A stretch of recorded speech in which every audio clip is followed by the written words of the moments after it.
All right, and we are live. So, welcome everybody to today's episode. This is actually episode 5. We are actually progressing here. Today's topic is going to be women in law enforcement, but I'm here again with Sal. This is a very controversial. Well, I'm not going to say controversial topic, but it is a hot topic to some. But we're gonna talk about women in law enforcement. We're gonna talk about what that offers, whether or not this is truly a male dominant occupation, and if it's perceived as that, and just kind of get into some of the nuances. So, without further ado, welcome everybody for tuning in. All 36 of you now, but we appreciate the support, and we Slowly are growing. getting better. Slowly We are getting growing. better. We are getting better with our production, and we're trying a whole new system today. Hopefully, this turns out better in the post production for video content. But we'll see. Just bear with us. We appreciate the support nonetheless, and so let's get into it. So, women First in thing, law enforcement. Go ahead. Go ahead. uh, uh, well, I mean, like, I'm not here to say that anybody should and shouldn't do this job because, I mean, this job ultimately is hard enough for anyone to do it, let alone to sit there and say that only one species is allowed to do it, you know? Because we are totally different animals, Ryan. I truly believe that women and men are couldn't be more than polar opposites. We're built differently. Yeah, exactly. That's why I said different species. It's just a joke. But no, ultimately, I don't. I've worked with many female officers. Some are outstanding, and some were not. But that's just like anything else, like males as well. Like I've worked with some outstanding males, and some that I felt like were lacking in certain areas. And I'm not perfect by any means to say that I'm the perfect person or the perfect officer or deputy or anything like that. But yeah, I mean, women have the ability to touch on subjects that we can't touch, you know, and level on certain, certain subjects that that we can't empathize with, you know. What do you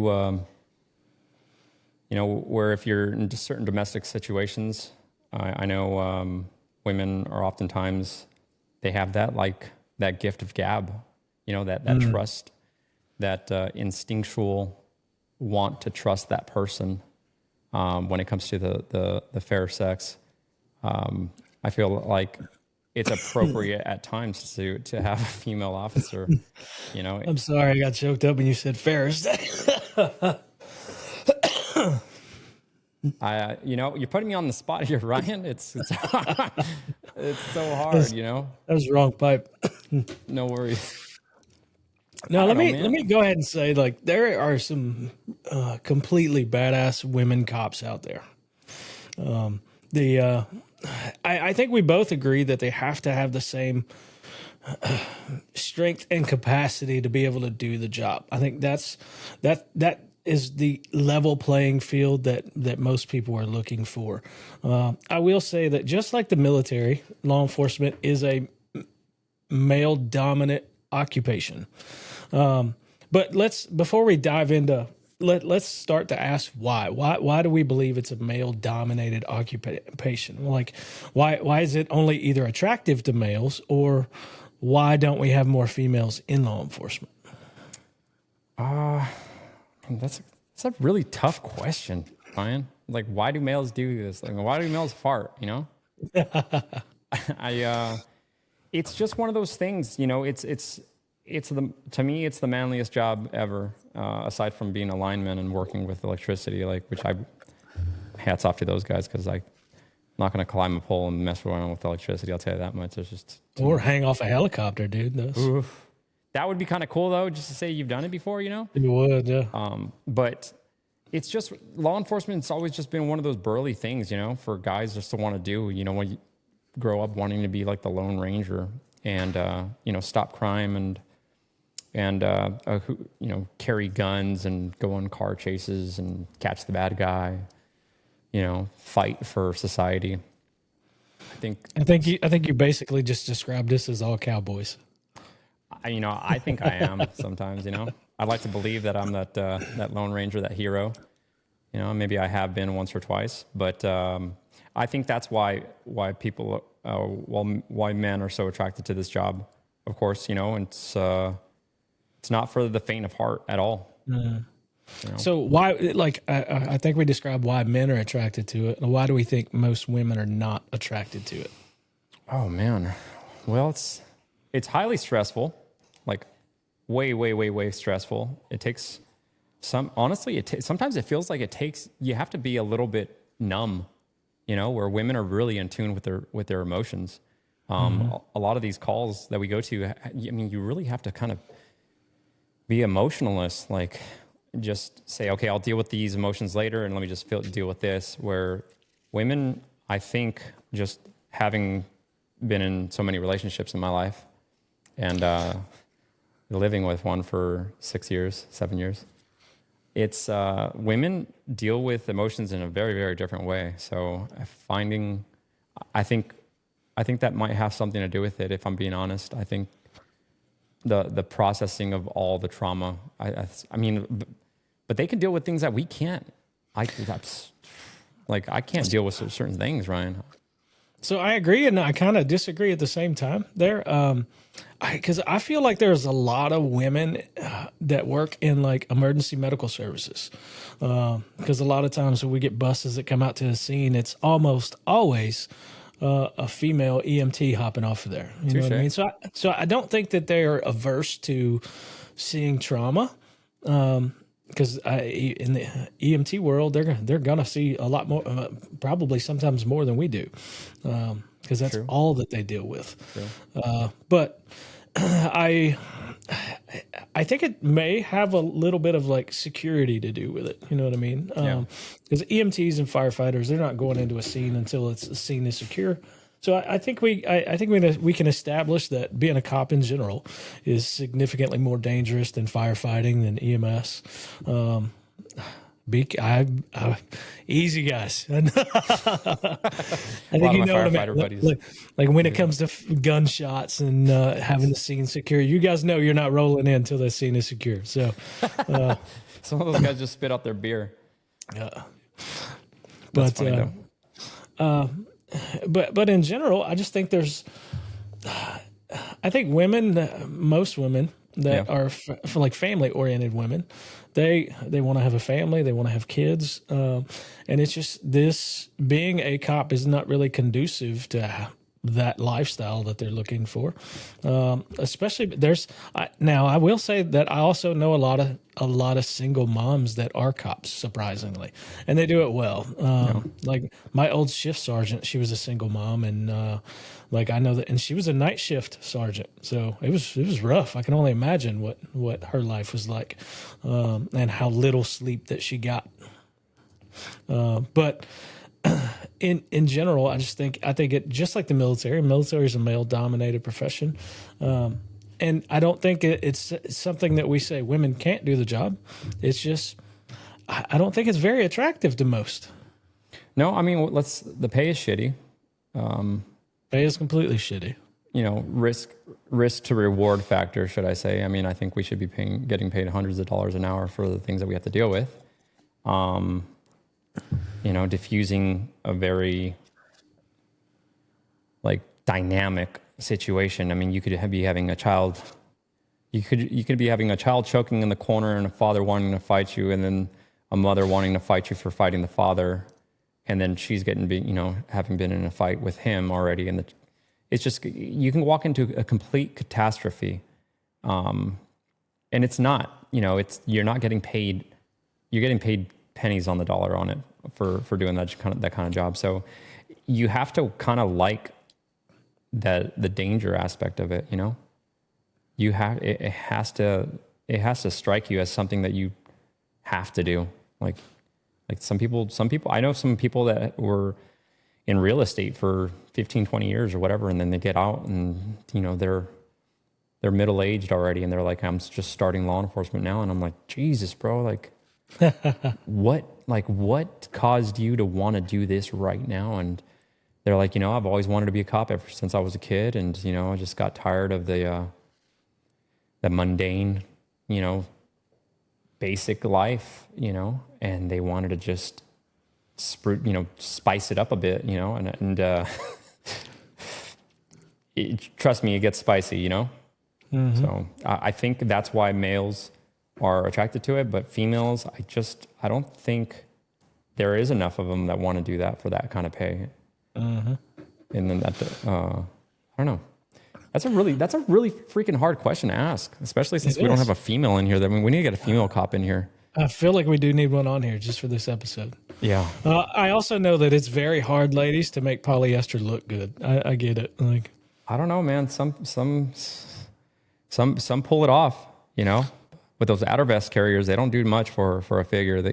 I think everyone just ends up looking like a little ball. Yeah. Anyways, you know, I think it adds on like 30 or 40 pounds of like at least a visual weight. Yeah. I don't know. I've known a lot of, you know, door kicking females in the military, and I've only ever worked with a handful of females in law enforcement. All of them that I've known have been squared away and lasted the test of time through it and excelled. And I think we should have more. Honestly, I really do. There's been certain situations where I was not able to find a common ground with somebody, and they were able to go in there and get that rapport. Yeah. So, you know, it's at what is it? It's at like 13% right now of all law enforcement in the nation is comprised of females. Yeah, we need more. So, I mean, we got some talking points here, and you're starting to get into those. So, like one of the talking points is women officers. They typically use less force, and they're involved in less excessive force incidents than their male counterparts. Why is that? Like I think a lot of it has to be ego driven. I think. It's my dog. Is Ace? What's Ace that's my dog in the back. He's upside down in the back with her. Nice. But ego driven, you're saying? Yeah, I think women are far less ego driven, especially female officers, than their male counterparts. Yeah. So I think when they arrive on scene, and one of the other things I wrote down too, when it comes to like use of force incidents, I think women have the gift of gab much more than men do. Men they tend to lean on their egos. They're smarter. They're smarter, Ryan. They are 100%. I mean, that's why they survive longer than us. So. Yeah. It's true. It is. But like I've had women officers show up on scene and be able to talk a guy down like it was nothing. Yeah. And it's just, I think I'm gonna say this too. Like when it comes to offenders, I think some real men out there that even though they're an offender of some sort, they may become resistive with a female officer to a point, to escape. But I don't think a real man, a guy who is solid in himself, so on and so forth, even though he may be going to jail that day, I don't think he's going to become assaultive on a female officer at all times. Now, you do get those times out there where they'll strike a woman, and if they're going to get dished on, they're going to dish it out. Yeah. And I don't appreciate that at all, you know, obviously. But isn't it weird how we and it's like women in the military. It's like that's why they had such a beef with it originally, letting women into the infantry, was because they had an idea that men were gonna forget their training and then go and drop to the aid of the person that just fell instead of keeping on with the mission. But I think there might be something to that. Even with society, if they're not, you know, with the general public, even like, let's say if they're our target and we're supposed to apprehend them and whatnot, I think there's still that sympathy as well that emanates from those calls. I mean, it's an advantage, right? I mean, like if you sit there and you play that card, like, please don't hit me, you know, like, hey, dude, I mean, I've had to use the gift of gab to get me out of a sticky situation where it could have been really bad, but if I say please don't hit me, they're going to hit me harder. Oh yeah. Yeah. Better not better never ever tell anybody please don't hit me. I've been like, hey man, like we're going to sit here and we're going to get into a brawl because I can already tell that this is going to go into that direction. Like, hey man, it's like an ant colony here. Like you hit me, and put it all over the radio. And then more of my friends are going to come. And then it's just going to get out of control. Then you're going to incur other charges. You don't want that. Like, you don't want that right now. Like, let's just handle this. You have your day in court. You can fight this later on, and we can appear before a judge or whatnot, and have your day there instead of incurring on more charges on assaulting an officer. But I mean, like, don't always expect that to work, Ryan. You know. But I mean, Ace, I'm about to put you up in the cage right now, dude. But yeah, Ace is on one today. Oh, dude, he is never not on one.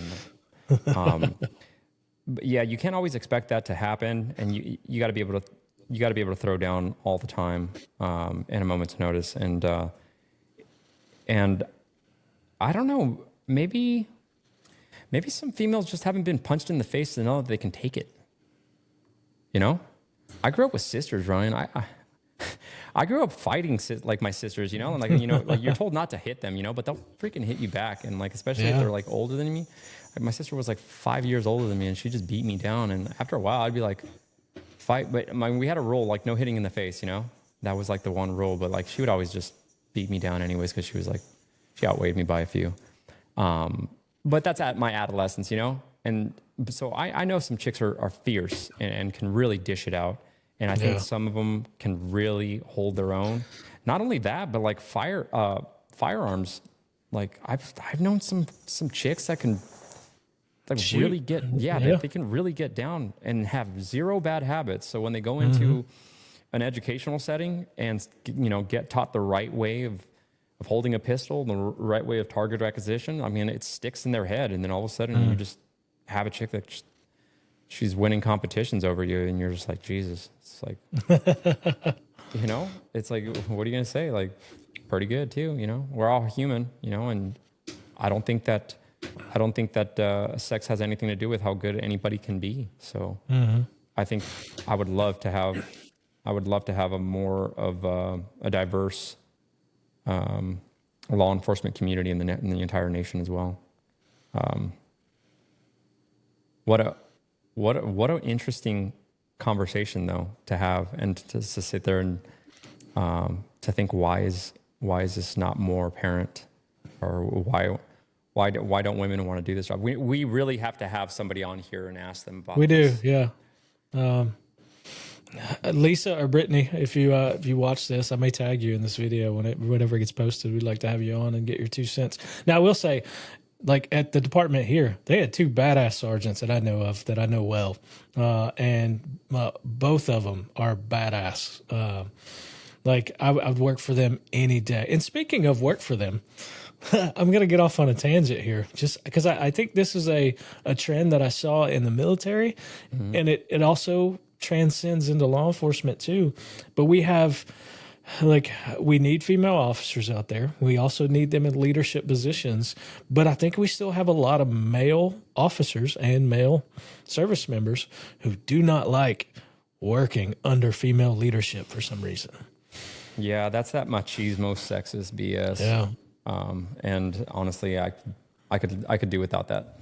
I hate that. Being in the MP Corps, Ryan. I mean, we know Sarah Perry. She's kick ass, hardcore, full blown, like fucking runner and gunner. And Nate, if you're listening to this, bro, you got yourself a good one there. And I think he does. I think Sarah is badass. That I would take her to war any day. But even on the admin side, she was kick-ass to work for. No nonsense. She could sit there. I think that's what I loved about it, though, is that she would sit there and be a walking ego complaint sometimes, you know, because, and that's, if I'm going to speak frank right now, I'm going to stop trying to censor myself, because guys, okay, if you guys don't understand this, I usually have a really easy way of talking, and this is what you get when I start talking and be freely. But when you see me and Sal has entered the show and stop, it's because I don't want to say anything that's going to offend people. But let me tell you this, working with women who have no filter and are not going to be complaining about EO complaints is awesome. Yes. Absolutely awesome. Now, guy, on the same token, like you can't be a guy and sit there and abuse that as well. You know, like there is a line that you don't cross. But I think that women have to set that bar, an expectation to say, hey, I'm willing to go here. We're not going to go. I remember Sarah being like, hey, that's enough, everyone. Yeah. And we were like, oh shit, Sarah, like, fuck, sorry. We found the line. Yeah. But I think that's one of the things that really kind of scares me the most, Ryan, is that sometimes just like this podcast, I can't be myself constantly. And then like, literally guys, what's the difference between this right now? Like between 5 seconds ago before I opened up and just started talking like this and the, well, you know, that's how much I love and I'm passionate about working with women that are fucking kick ass. And I'm glad that you brought this up, you know, because I'm here now. You got me out of my shell. But yeah, Welcome. I'm glad you're back. honestly, I think it's that complaint that I really do. I really think that a lot of people are either they are going to violate that EO shit and really make a hole for us, or you know they're going to realize that there's some awesome women in this world, and man, I think we have some weak men that are intimidated by good female officers. yeah. Look, man, if I had a bar, or let's just say I had a gym, Ryan, I'm the type of dude that would be like, hey, there will be swearing in this gym. There will be no Crocs. There will be No hey dudes. no hey dudes. There will be no sweatpants with flip flops. Like I will run it the way I see fit, and I would be like, and we're gonna have 80s Fridays and Saturdays, and it's gonna be all 80s music, and it's gonna be like hair metal bands, and it's gonna be a good time. And if you get caught talking to a crowd more than 2 or 3, you're out. But like I wish that's how it would be, because everybody's so sensitive, right, Ryan? Like we have to be PC for everyone, and I think that's the issue. It's like so many people are kind of turned off by the idea of integrating with the other sex because they feel like maybe they can't be themselves anymore. And I think that has happened though. I think people have abused that, where it's like, well, you're going into the military, so what do you expect is going to be there? It's going to be a grunt style life. Like you're going to get to war and dudes are going to fart and dudes are going to be dudes. And that, I remember in the military when the whole EO and you had to go, like, I agree with it, but at the same time, man, I just wish it was the old times that people just didn't complain about each other in such a manner that would get them in trouble for telling a joke. Like, holy cow, like how sensitive. Yeah, I agree with that to a certain extent, but I also believe that people are just so non-confrontational with coworkers now that is part of the issue. Instead of saying, "Hey, all right, that's enough. Stop Well, right. that." Like you Like know Sarah, what I mean? like Sarah, when we would start getting out of control, Sarah would be like, "All right, that's enough," and all right, hey, get back to work or whatever. You know, like that's that. I think you hit the nail on the head. There is that people are just so afraid of confrontation, but they'll go write an email to a higher up, and then all of a sudden now you're in trouble because you were jaw jacking with your buddies and whatnot. And like that in law enforcement, I'm not an advocate for EO complaints. Like I'm not an advocate for saying, hey, if you want to be a part of this clique, then you have to basically, you know, take all the hazing. I'm not talking about hazing. I'm talking about just jaw jacking and having a good time and being friends and saying what's on your mind really, and then kind of having that esprit de corps.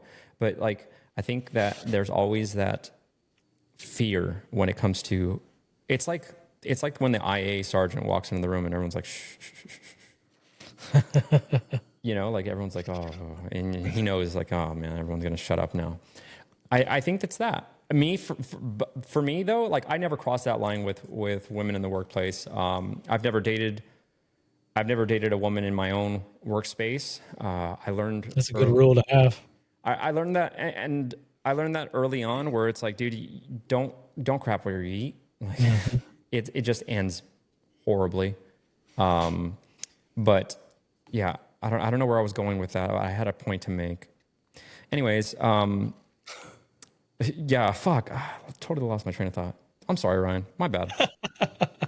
Women in the workplace. It's just people stop complaining on each other. Seriously, like just stop complaining on each other. Just have a good time and stop being so sensitive. Like, what do you want me to tell you? So full disclosure, I have a select group of friends that I get that I send and receive reels to all day long.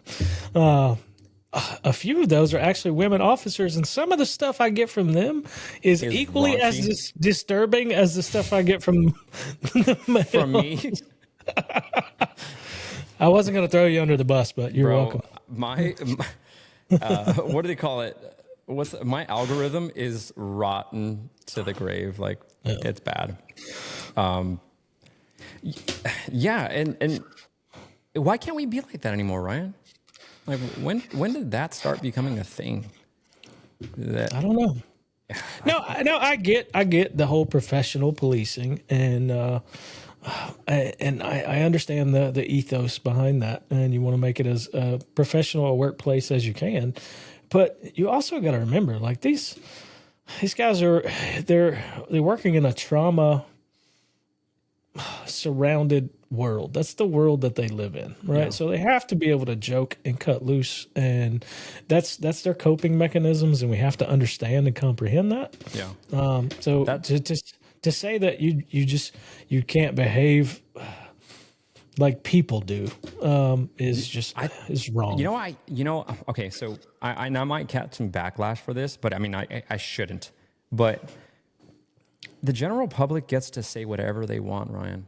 Yes. They get to say whatever they want, and I can't. I lost my First Amendment right whenever I joined the military and whenever I joined law enforcement. Yeah. For everybody that's listening to this, I can't speak my mind because 100%. You cannot.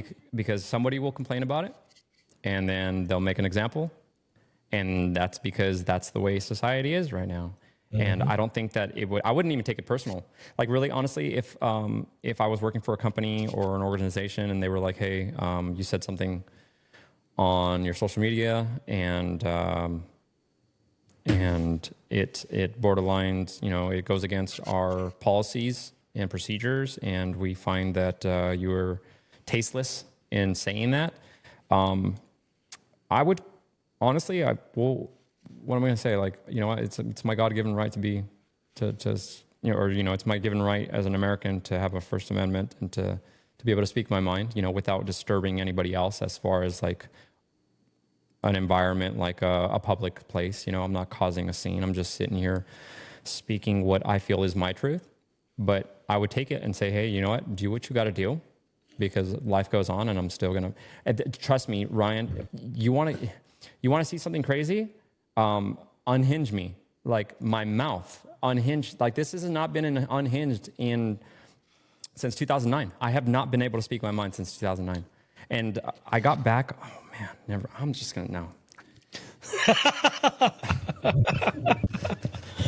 I love this episode already. Oh man, you just like to see me riled up, guys. This is why Ryan thought I would be great to be a host for you guys, a co-host, because he's like, dude, you have some of the fun. Guys. If you guys would do a pay-per-view and for this podcast, and I could just sit there and run my mouth, but like none of this could ever air out anywhere else, I think you guys would find out that I am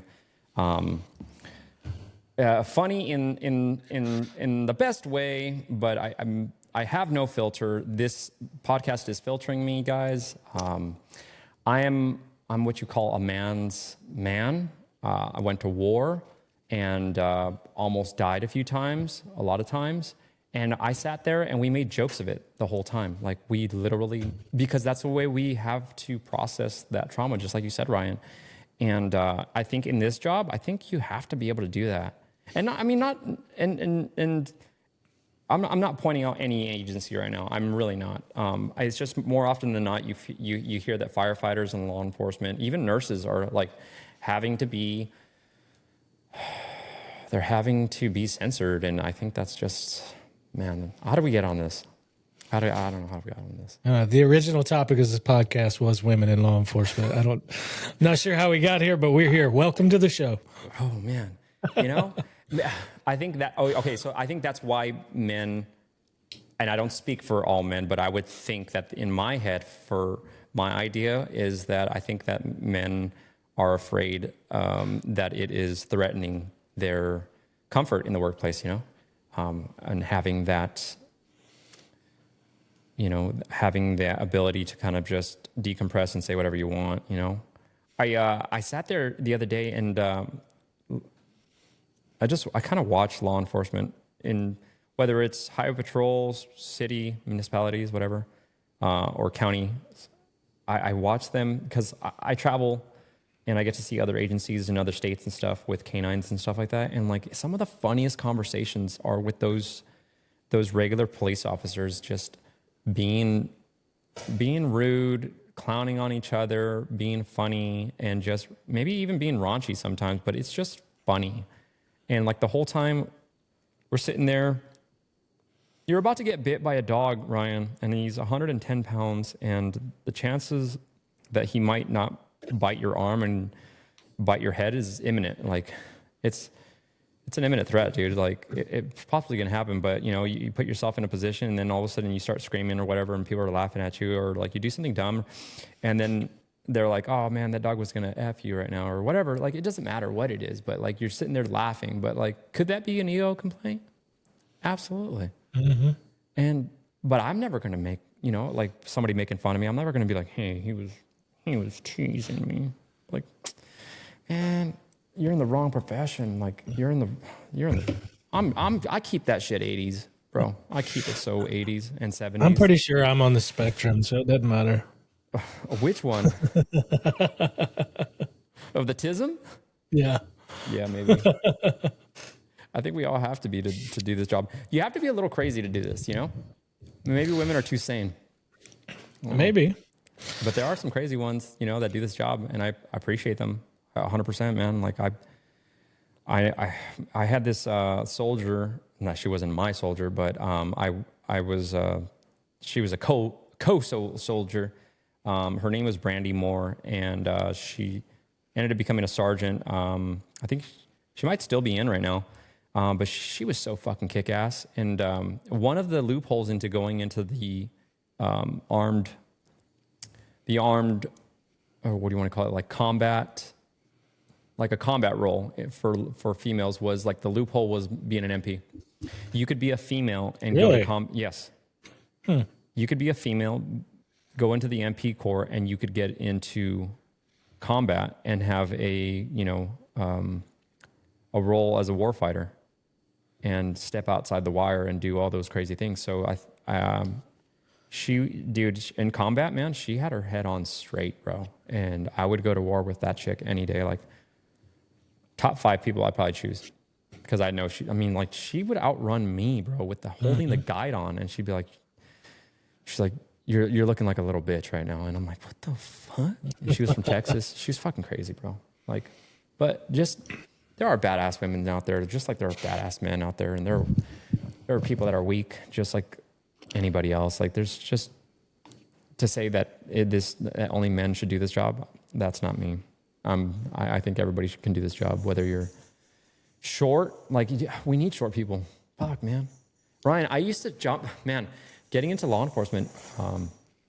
I early on, like not only being the new guy, but I was also a very small guy in stature. Like I'm not a big dude. And they'd be like, hey, Sal, like you need to climb into this little kitchen window and open the house from the inside. And I'm like, dude, there's a dead body on the floor right there. Like it's been sitting there for a few months. And they're like, yeah, but hurry up and I'll go open the door.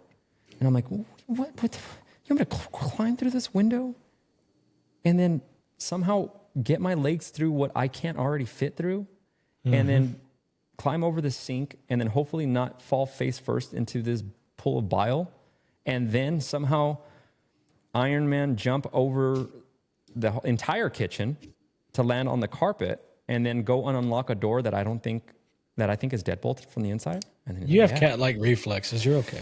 I did all right, but I felt like Chucky was in there with me, bro. It was so scary. But like being the small guy, I would have to go into these like little tight places and stuff. And my buddy Miguel is the same way. And I remember putting him through an RV in the desert. I remember we worked for not opposing agencies, but neighboring agencies. And it was in his jurisdiction. And there was a person that was deceased in his RV in the desert. And he came out, and I remember he's like, "Hey, how are you guys going to get in there?" And I'm like, I said, we haven't made entry, but the only way is through the skylight. And honestly, he was a lot smaller than I was. So Miguel went in there, and I thank you for that, Miguel. I know we spoke today, and you were asking me when the podcast was going to air. So here's a tribute to you for being the little guy with the biggest heart. So we appreciate you. How sweet. Law enforcement is not just the big dudes. I mean, we appreciate those guys too, but I think it's just like having a pistol when you're clearing a house. It's so much easier than having a M16.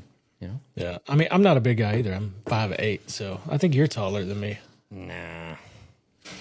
I think we shrunk after air assault school for sure.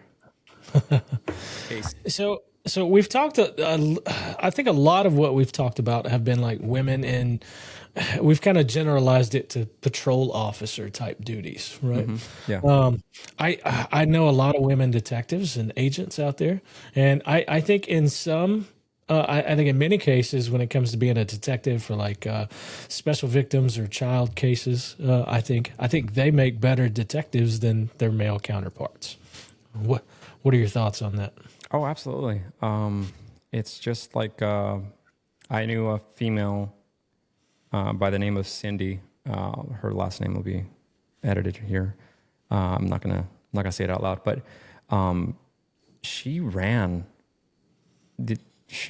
so many parts of the detective bureau all by herself, honestly, and was just kick ass. But I think she just had that processing ability to sit there and just separate everything the way it needed to be separated and just multitask, really. I mean, because a detective's job is, for anybody that doesn't know what a detective does, they basically take all the cases that a regular patrol officer cannot investigate due to a time restraint, something that requires so much follow-up will usually go to a detective, where patrol officers and patrol deputies, they're mostly just reactive, going to calls for service.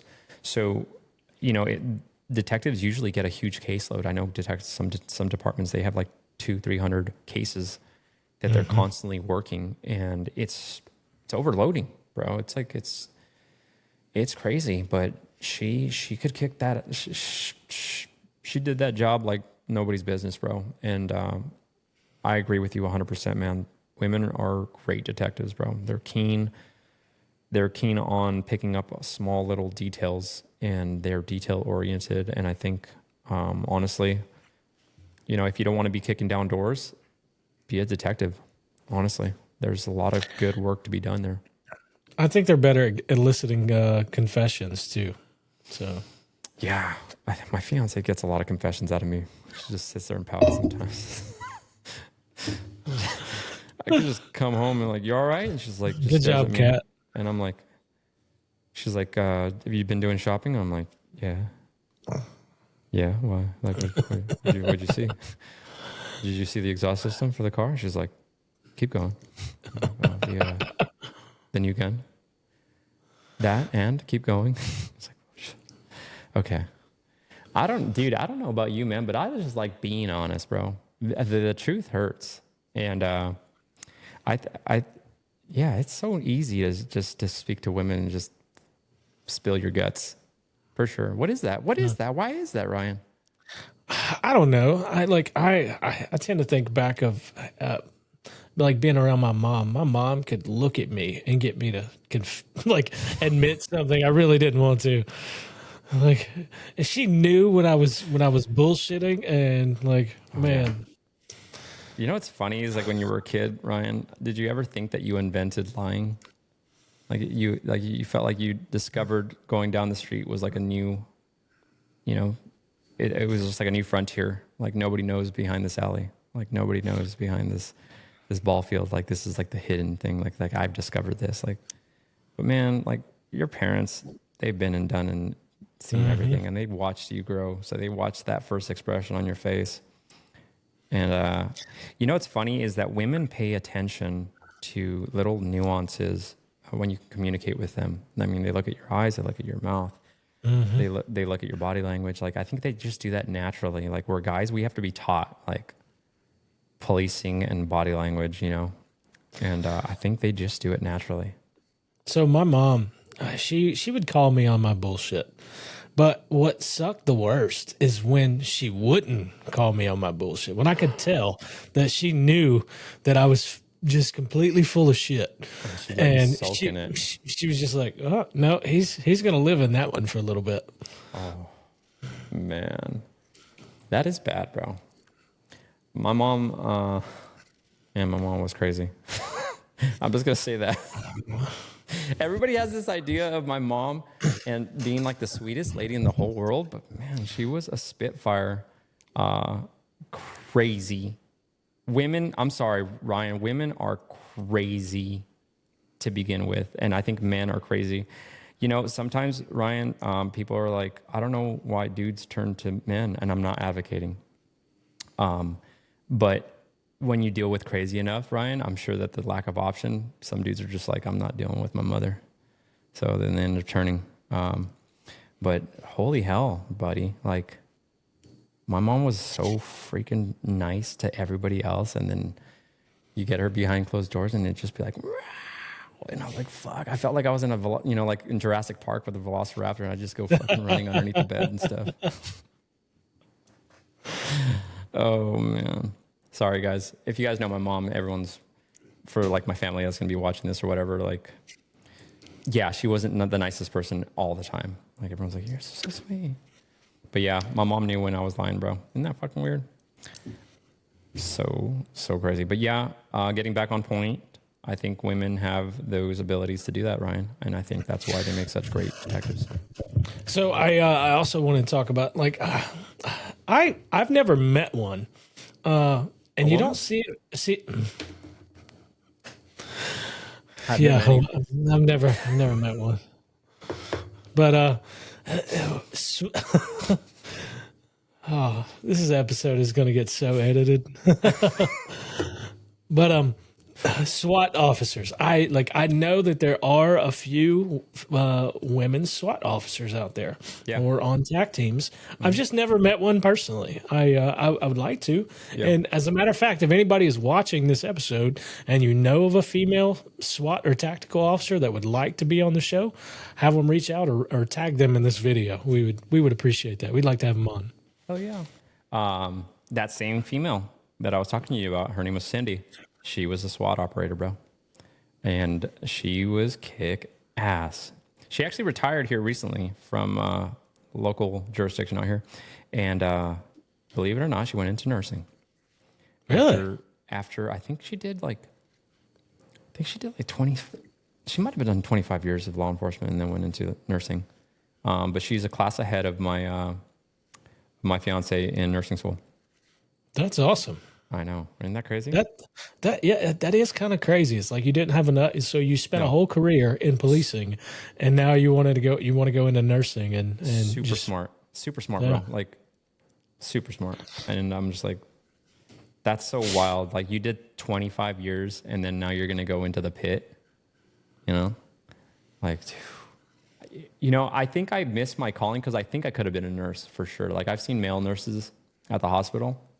And I generally and genuinely want to help people. It's in my nature. I don't know why, but like I see somebody like, I remember, dude, I was out here testing whenever you guys told me like just get out of here and go test for the police department out here back in 2014.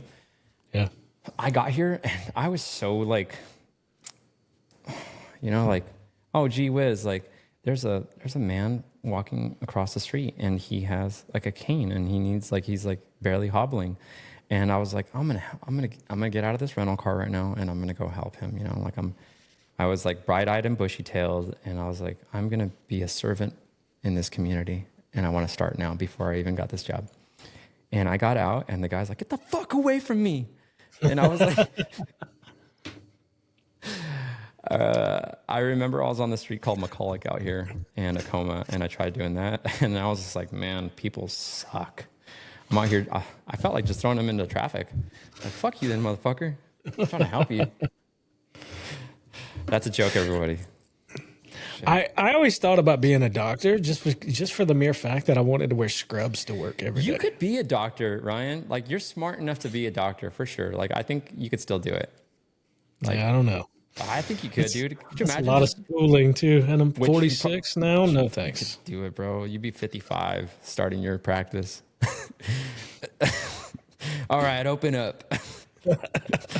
You're all fucked up back here. Just a rude ass doctor. I don't have, dude, I'm street smarts and I'm like people smarts, but man, I'm not book smarts, bro, by any means. And it's just really weird. Things don't click like that with me.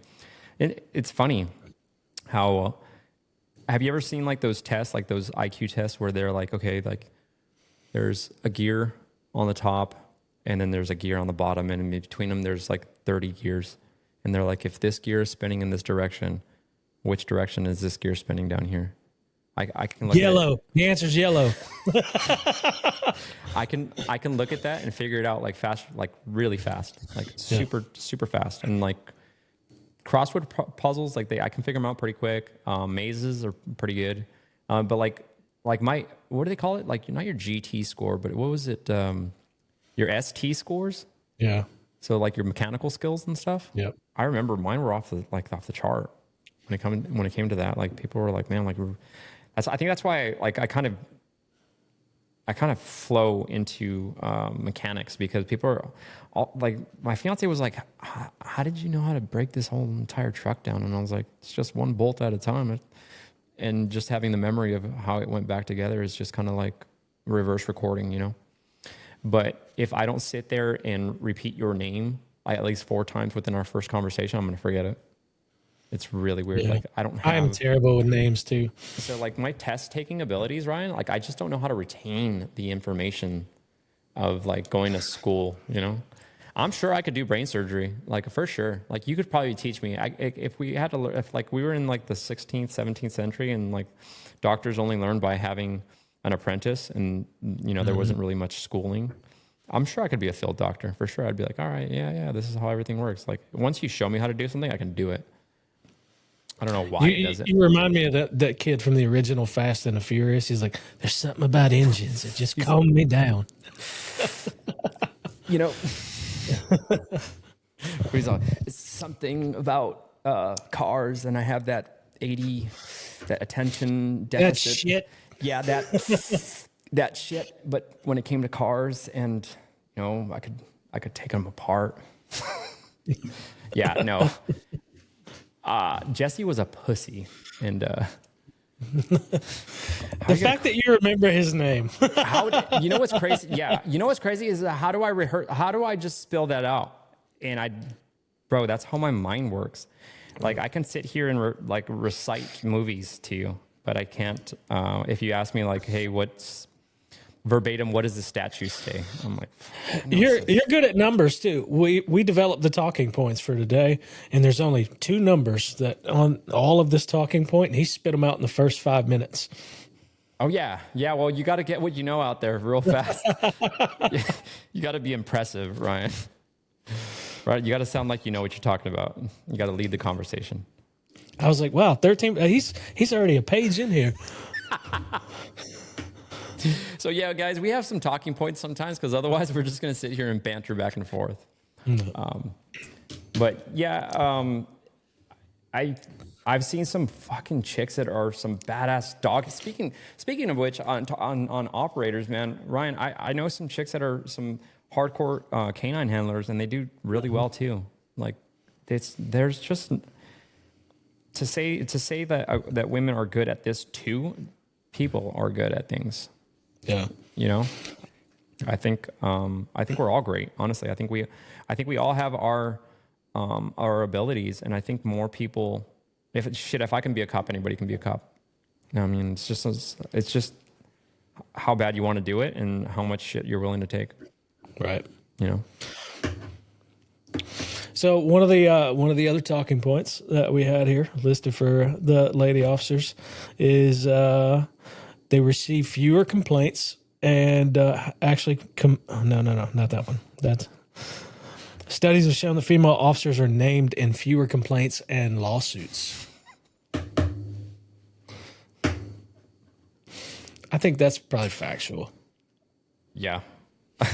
And this goes back to EO. So, I mean, definitely, definitely. Yeah, I've only ever known very professional women in this career. Mm-hmm. I've never, honestly, I can't sit here and honestly say that I've never met a shitty ass officer that was a female. I haven't. I've met a couple that were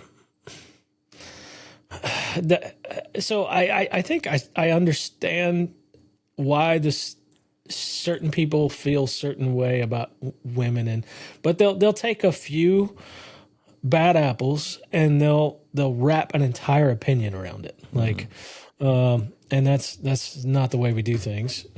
Like we have bad male officers too, so just because and in these examples were just lazy, and they were just lazy officers in general. Yeah. The fact that they were women, that just kind of fueled their fire in that particular opinion. Yeah. But like we have lazy male officers too, so you just got to be careful with that. Like we have some awesome female officers out there. I think we need more in law enforcement. I think like I don't think it'll ever get to 50-50. You know what I mean? I think that's kind of an unrealistic even expectation. I think we definitely need more than the 13% that we have right now. I think we could at least get it to 25, 30%. Yeah. And But we got to figure out how to entice women to want to join the field of law enforcement. well, Ryan, what do women want? Oh, I mean, that's a whole nother podcast, bro. That's what I'm saying. I couldn't begin to tell you what they want, you know? They can't even tell me what they want for dinner. Could you imagine being a female officer with 2-3 kids and then coming home and like your husband, like, I know some female officers that are married to other officers. And I don't know if I could do that. Like, I don't know if I'd want a female or my female. I don't know if I would want to date or to get married to another cop, because like, I don't, it's not who I am. Why not? Because law enforcement isn't who I am, Ryan. Like I'm a gun enthusiast. I'm a car builder. I'm a crotch rocket motorcycle riding hooligan who drinks. No, but that wouldn't be who they were either. No, I know, but I mean, like, I don't want to come home and talk cop. Fair. I don't want to come home and talk cop. And like, I hate people that send me cop videos. You know who you are. Yeah. Stop. I don't. I don't care. I don't, Ryan. It's not me. It's not me. No. And you know, every once in a while, like you'll see something where it's like, hey, like a shootout, or you'll see something like, an active shooter where you could really take some learning points on it. And I think there's always something that you can be taken away with each video that you watch and stuff. But like, I don't want to watch more of what I already do for my profession. Like, Yeah. you know, if you're a car builder, like you want to come home and talk. Actually, you know what? That's not even. I'm not even going to use that because I love talking about cars. Because you would. Yeah, you come home and be like. But yeah, I have another question too. Like, I wonder if, like, you talked about male and like female officers being married to other male officers, and I see that from time to time. Yeah. But I wonder if some of these female officers have spouses that perceive like it crushes their ego that their spouse is out risking their lives, and that makes them feel inferior in that relationship. Like that movie Fargo. Remember the one back in like the early 90s, and she was like the deputy. I remember the movie, but I don't remember much about it. Yeah, you have to rewatch that, and maybe we'll talk about that some other time. But yeah, like kind of, what do you call it? Like emasculated? Yeah. Yeah. I've thought about that before. I knew a guy who was married to a cop, and I think he was like, I want to say he was like a regular, just a blue collar dude. And I was just like, lady's a cop? And he's like, yeah. And I was like, what do you do? And he's like, he told me his job. And I was like, that's so strange to me, Ryan. It's so funny that you brought that up. You know, like, it's like you see those videos on Instagram where it's like, what the fuck? Do the goddamn dishes. And it's like, the guy's like, you know, like sitting there.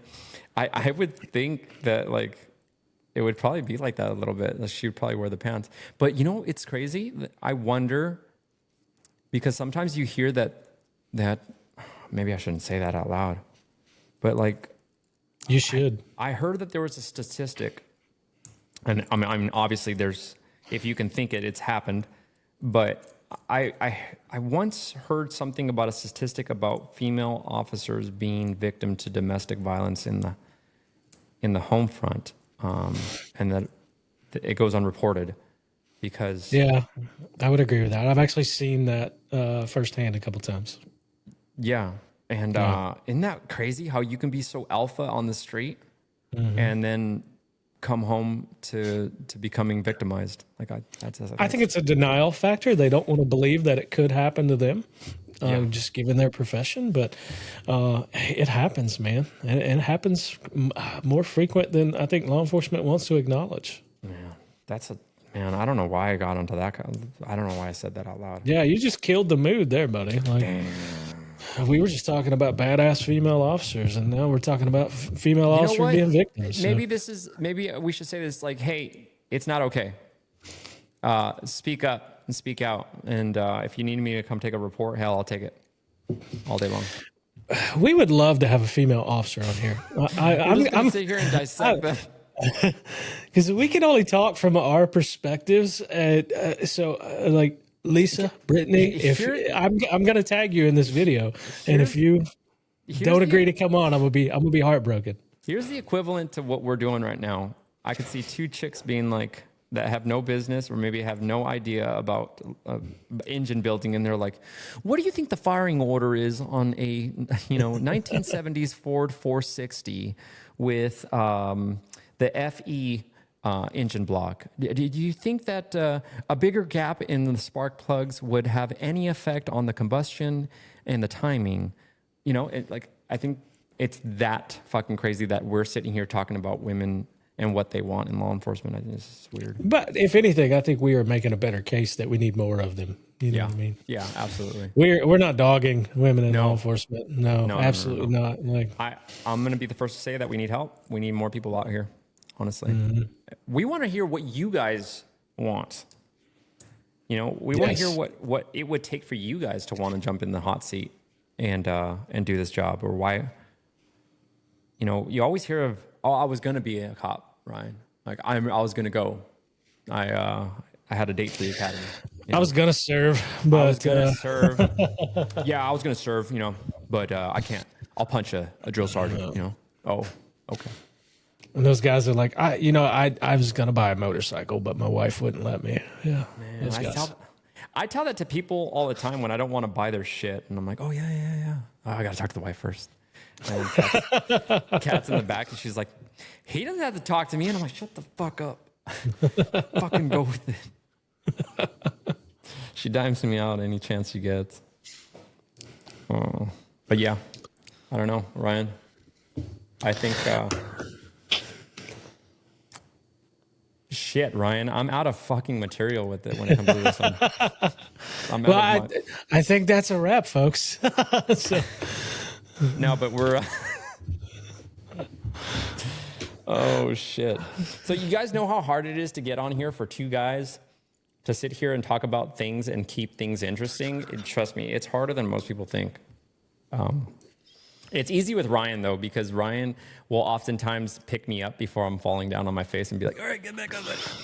He's like that friend at the bar that's seeing you sway and then gives you a cup of water so that you can get a little bit more sober and get back on the dance floor. We don't even rehearse. We just send it. No.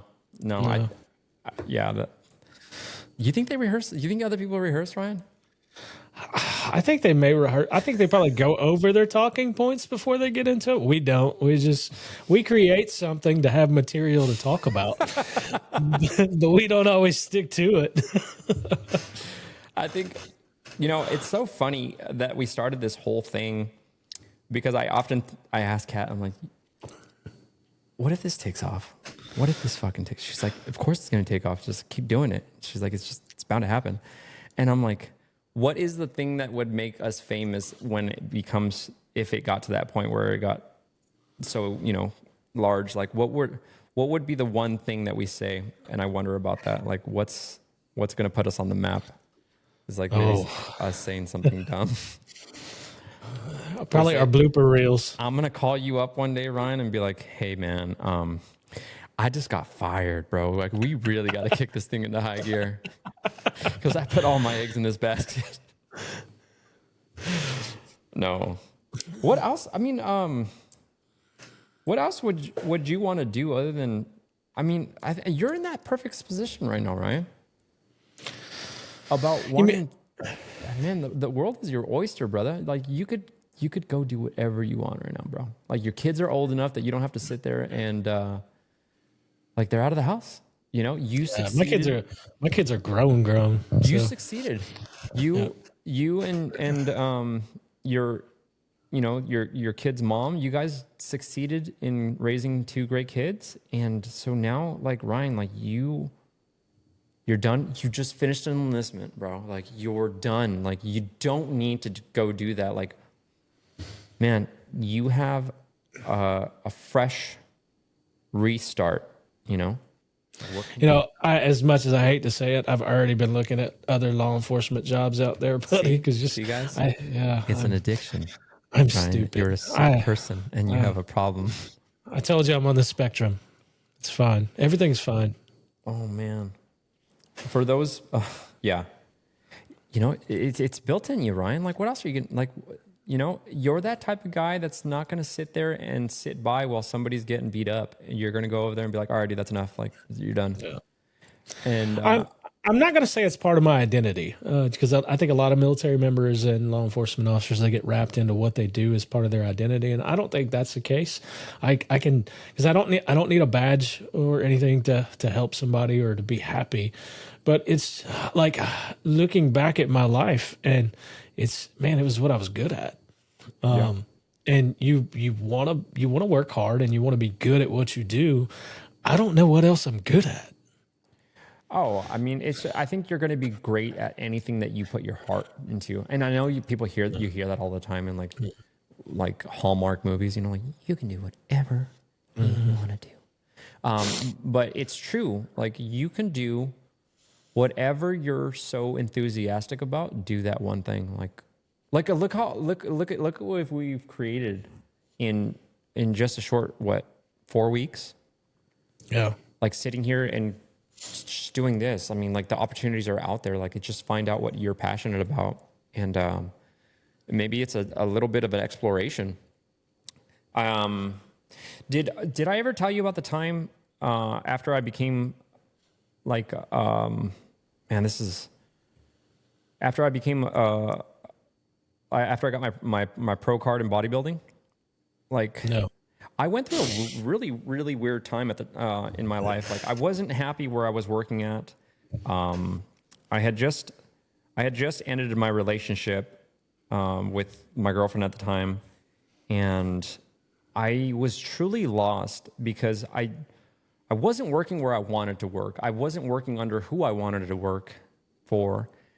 I wasn't enjoying my life, and you know me, like I'm always laughs. Like, fuck, if it's not fun, I'm not doing it, you know? And it wasn't fun anymore. Like it was getting to the point where it was not fun at all, Ryan.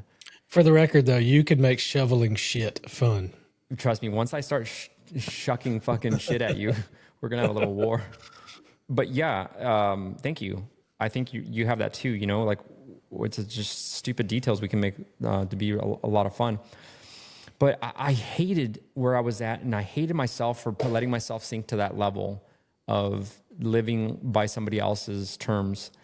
And I had lost my physique. I was completely like, I went into a relationship and I forgot to take care of myself, and I forgot to put myself first. And I had like not a midlife crisis, but an identity crisis. And I didn't know who I was anymore. And I had too much shit on my plate. I had too many projects on my plate that I never got to finish one thing and then wipe it all away. Like I was like, I had just got it. I didn't even know why I was in the relationship anymore. I had lost my whole my whole idea of anything. Like I didn't know why I was doing anything anymore. And I wasn't suicidal by any means. I just didn't know what I was doing anymore. Like it just became mundane. So I remember it started with the small things like cleaning up your house. So I remember I cleaned out my house. I rearranged everything. I started very small, my closet. And then I was like, all right, time. Once my house was in order, I was like, okay, I fixed my trucks. I fixed my motorcycles. I fixed everything. Like there was nothing that needed to be done anymore. And it was just, there was no excuse not to work on myself thereafter, because there was, the excuse of, oh, I got to get to this. So I can't work on myself because I got to get to this. So I made sure I removed all that, and I needed that breakup to do that so I could focus 100% of my time on me. And then I reached out to my buddy for nutrition, and he ended up taking me on as a client. So after the course of a year, I ended up going, after the course actually of like 5 or 6 months, I ended up going to my first competition for bodybuilding, and I got my pro card, and I stepped on stage 4 months after that on the Natural Olympia for the INBA, the league in Vegas. And I remember after it was all said and done, like I had my pro debut, and I was the fittest I had ever been in my life, like the most shredded, and I felt like completely accomplished, you know? Like I got done everything that I had set out since I was in high school. I remember I told myself in high school that I was going to be a bodybuilder one day. I'm not an Arnold bodybuilder. I'm a natural physique bodybuilder. But I finally finished that. And I remember I was lying in my my buddy's trailer, and there's videos on Instagram of me and him in the trailer during that competition.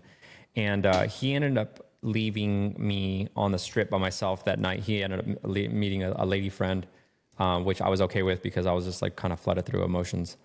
And I remember I kind of broke down and just started tearing, and not like an ugly cry or anything like that, but I remember just like a rush of emotion just kind of came over me, and then like everything was done. Like I was done. Like I was at the top of the fucking mountain, Ryan.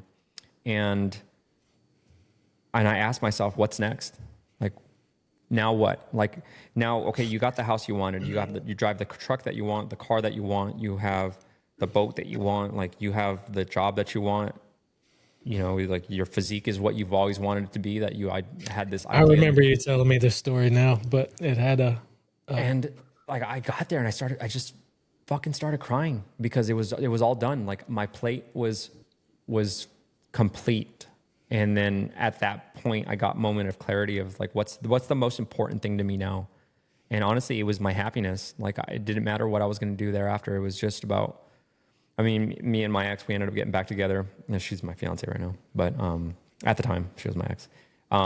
Life threw us back together, and I'm grateful for that. But I remember just asking the universe, I was like, all right, like I'm done. Like I'm done being selfish, and just point me in the direction of where you want me next, you know? And for the record, he didn't have anyone to share all that shit with. That's why. That's the fucking craziest part is like, you could do all these things, but if you don't have anybody to share it with, I mean, that's a fucking, it sucks. Like it's a fucking lonely road at the top. Like, I mean, now you attributed a lot of like that to focusing on yourself. Do you think you did that because of the breakup or because you truly wanted to? Because I remember the breakup, the reasons for the breakup were that I felt like I had put myself in a slump, that I had turned into like a sloth almost. You know what I mean? Mm-hmm. Like people that don't pay attention. Like, okay, it's really crude, really. I mean, you see a beautiful girl in the bar and you approach said girl because she's the most beautiful girl to you in that bar that day or that year, that whatever, your lifetime, that you walked in and you saw her and you're like, she's mine. And she felt the same way about you. And she presented herself in a certain way, and so did you. And when you start letting go of those things that you presented yourself to be, and you start to become like a sloth, and that's Kat's not allowed to wear pajamas. Like, she is not allowed to wear pajamas in my house. And people laugh about it. They're like, "You're fucked up." And I'm like, no, because I will not look like a sloth for her. Like, she's not here, but I'm dressed, you know? And there are times where I have to remember to get out of my gym gear before she gets home so that I can be presentable, because that's the person that she fell in love with that day or wherever I was, you know? Like, so for me, stepping out of it, I knew for a fact it was like I wasn't gonna be able to do it with more weight on my back. And that was really selfish of me to do that. I really I apologized to her for that, like, many, many times over, but I needed to do it because it was under that. I'm always under that mindset that, like, I can do things a lot faster without anybody else's help, you know? And people think that I'm oftentimes just selfish, that I don't like to work with others. It's just like, I can look at a problem and know how to fix it. Like, I don't need you right now. Like, I'm not to say that I don't want your help, but I could do this a lot faster. Just get out of my way, and I'll get it done for everybody. Like, just go away. And it sounds rude, and it sounds selfish, and it sounds egotistical, but I needed to fix me if I was going to ever be anything for her. And that's when, and that's where, when I got back, I was just like in that bed, and I was like, okay, what's the most important thing to me right now? Like, it's like toss a coin, right? Like, if you can't figure out what you want between two things, flip a coin, and, you know, put one side heads, it's going to be this, or tails, it's going to be that. And when you flip that coin inside your head, you're going to be wanting one side to land on, you know, more than the other side. Just, that's the truth. Just pick the one that you want more, and go and run with that. And that's the thing. It's like, I loved being by myself because I am so quick by myself, but I hated not sharing it with anybody, and I didn't want to share it with anybody else other than her. I couldn't see myself sharing with anybody else. And so that's where I kind of had sorry, I hit the camera. That's where I had my epiphany, and I said, she's the one for me. But I think, Ryan, that whole fucking stupid long story of mine, and no, we migrated from the episode to therapy. That's what this whole thing's about. Yeah. I think that you need to go and figure out. I mean, you've probably already been through that. But it's those moments of clarity of when you wipe everything clean and you figure out, all right, what do I want for dinner, you know? Like, what do I want in life? Like, your kids are out of the house, they're doing great. You know, Mason and your daughter Cricket, like, they're doing fine, you know? You could choose whatever you want to do, bro. Like, you want to be a pilot? Go be a pilot. Like, and you could do it. I think you'd be a great helicopter pilot. Be fantastic. I would look good in a flight suit. I'm just saying.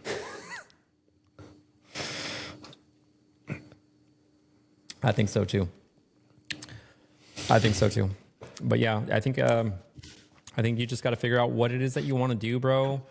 I mean, but that's the thing. It's like, you're good at this, right? Like you just said, like, you're good at this because you think it's because it's all you know, but I think if you were putting yourself in a situation where it was like a bank robbery going down, I don't think you would not know how not to act.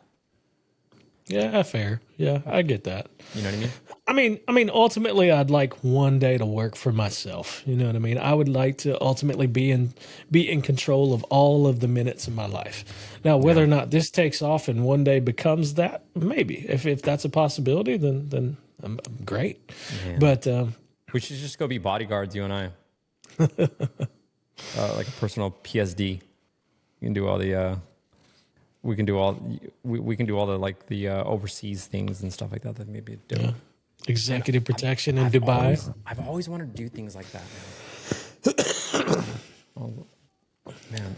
You know what was crazy, Ryan? Today I was thinking about it. Is like, I was talking to my buddy Dana today, and I was like, bro, we live some fucking kick-ass lives, you and I. And he's like, fuck yeah. He's like, I wouldn't trade it for anything. And I was just like, and now him and I both don't have kids. And we're financially responsible, and we set ourselves up. And like everybody else is having 4 kids and they have no money, and then they complain about not being able to have any nice things and whatever. But I set myself up to have those nice things, and I like sharing them. I like sharing them with Kat and then whatnot. But like, I truly freaking love this life that I've built for myself, and I took my time with it. You know what I mean?